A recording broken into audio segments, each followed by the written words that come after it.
रुखी हैं। कैसे रहती रूप रस रांची, ए बतिया सूनी रूखी। ये कैसे रहती हैं, रूप और रस से भरी हुई हैं। इस बात को कहने में थोड़ी सी बेरुखी सी महसूस हो रही है।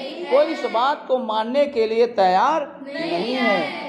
अवधि गणत इकटक मगजोहति, तब इतनो नहीं झूठी। अवधि माने दिन गिनते गिनते, अंगुलियों पर भगवान श्री कृष्ण की राह को जोते जोते, उनको अपने अंगुलियों पर गिनते गिनते हमारे अंगुलियां क्या हुई, घिस गई, लेकिन वो नहीं आए, उनका दर्शन नहीं हो पाया।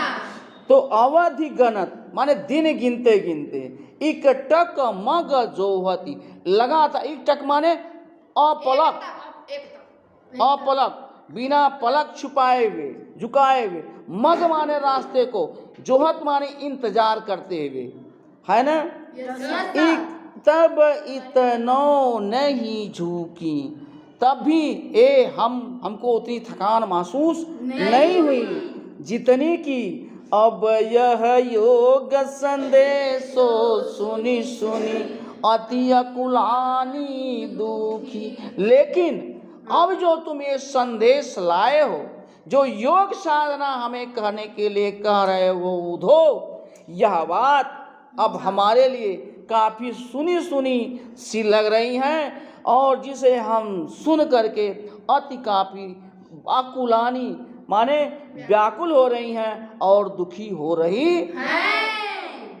अब बारक वह मुखयानी दिखाव, काश अगर वह एक बार हमारे सामने आ जाता, एक बार सिर्फ वह हमारे सामने आ जाए, वह अपना दर्शन दे दे, तो दुई पय पीबत पतूखी। हम लोग क्या करते, पत्ते का दोना बना करके उसमें हम दूध पिलाते, दूध पीते या पिलाते।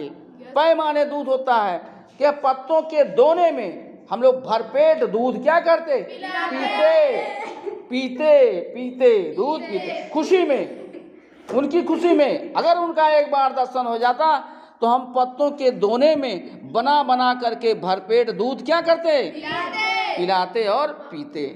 ठीक है, और क्या है, सूर सूकत हठिनाव चलावत। सूरदास जी कहते हैं, अरे क्या हठ माने जिद की नाव चला रहे हो, सूखी नाव चला रहे हो, क्यों तुम अपने झूठ की, जिद की झूठी नाव चला रहे हो।